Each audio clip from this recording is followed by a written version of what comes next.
reputable archaeologists who can still come out with the truth, but they're very hesitant to because of the opposition they'll come across, and that's very unfortunate. Yeah, peer pressure.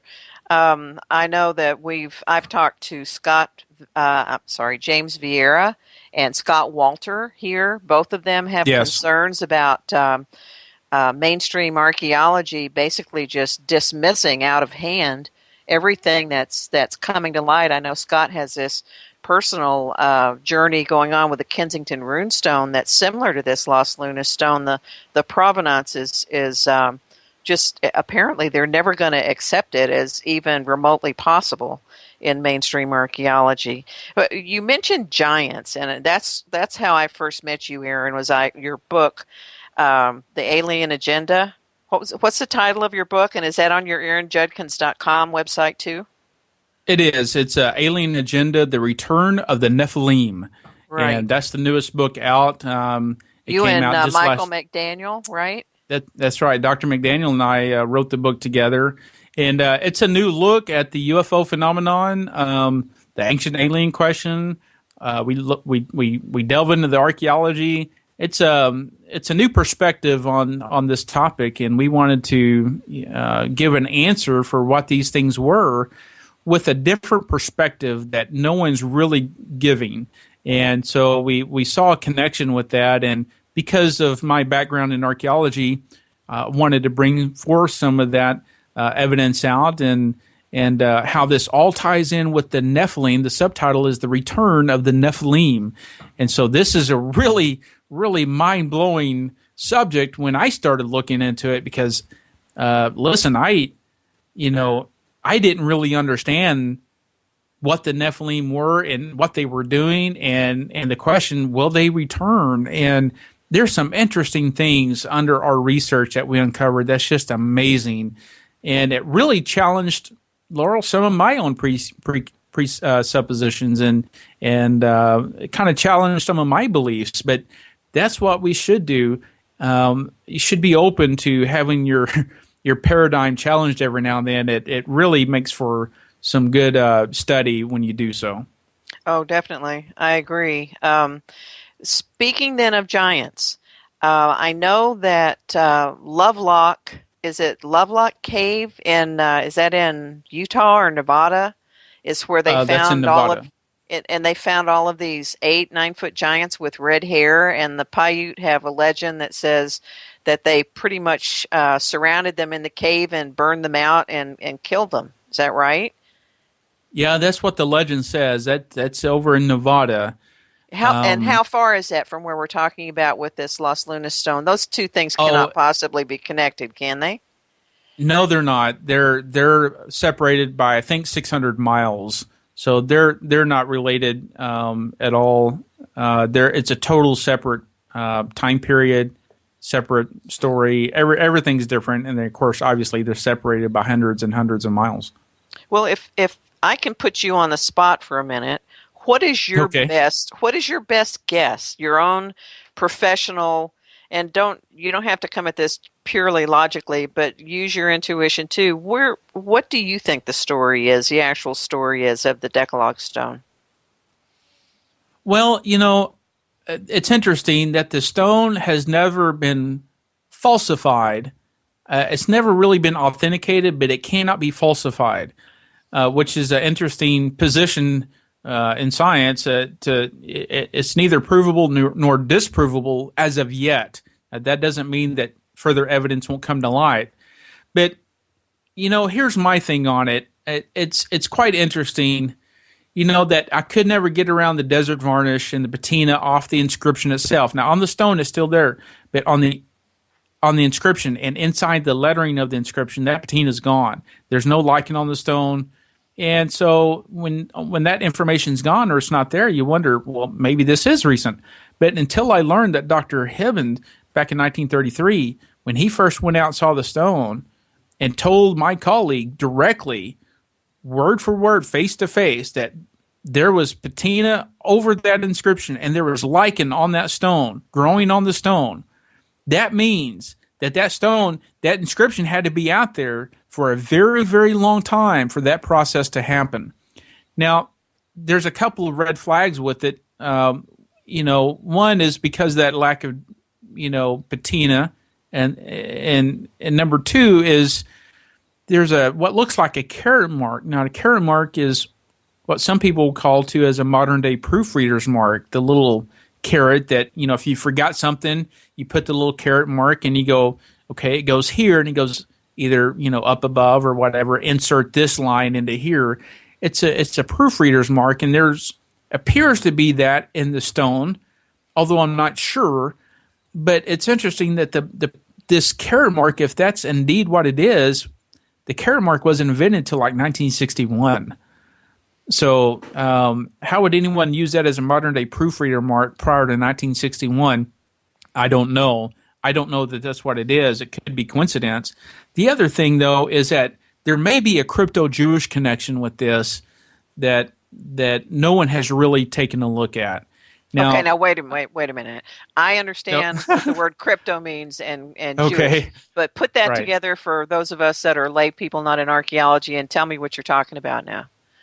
Well, when you look back in the long history of Judaism, and you go back to the 14th century, back in Spain, the Jews were, of course, in that area of Spain, and they were being persecuted in the area of Iberia in the 14th, 15th centuries.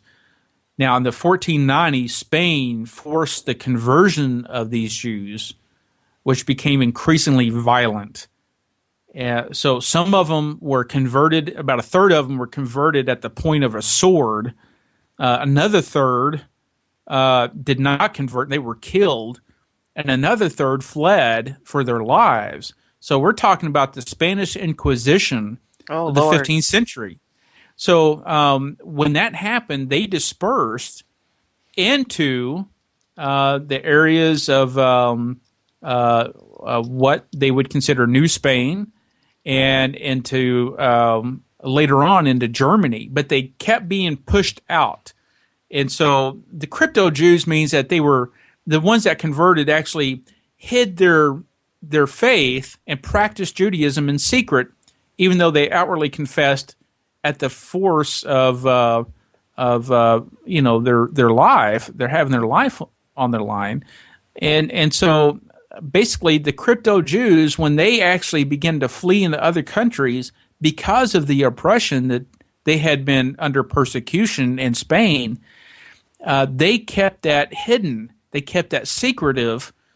Matter of fact, a lot of them, Laurel, changed their Jewish names over to Anglo-Saxon names, their European names.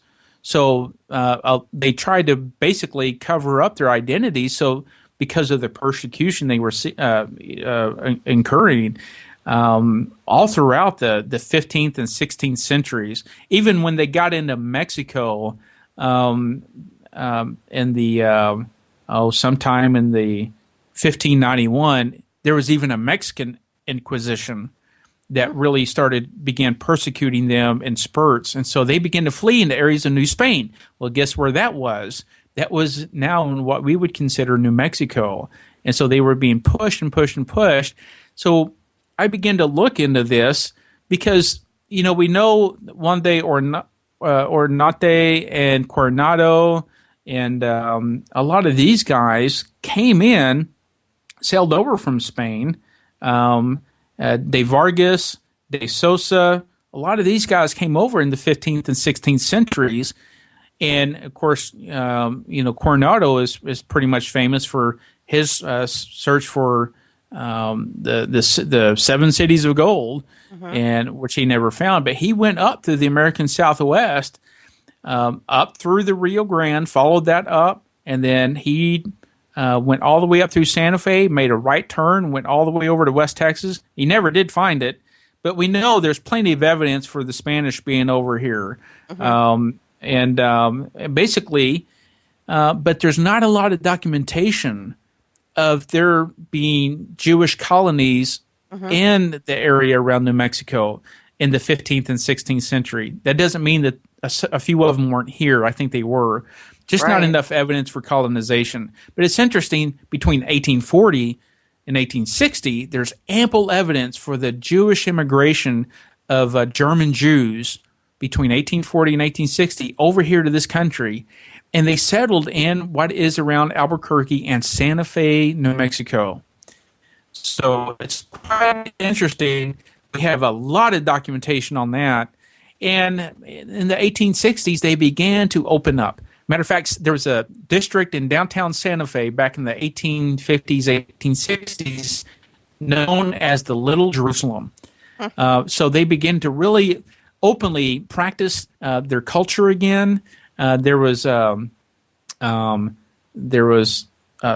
certain things that made a public display that their culture was being reactivated, and they were accepted. And so the question is that sometime between this German Jewish immigration in 1840, did this Decalogue stone, did that have some kind of connection with this immigration during that time period? Now, from the evidence that I have now, and that what we know is that there may be indeed a possibility that there's a connection with this. And because Head Mountain may look similar to, or may have reminded them of Mount Sinai, they may have wrote the Ten Commandments on that stone, and in remembrance of the law given on Mount Sinai to Moses, up at the top, what they call the altar stone, is another inscription. Laurel in Paleo Hebrew is the name of God, Yahweh Eloheinu. And so it may be something to do with that.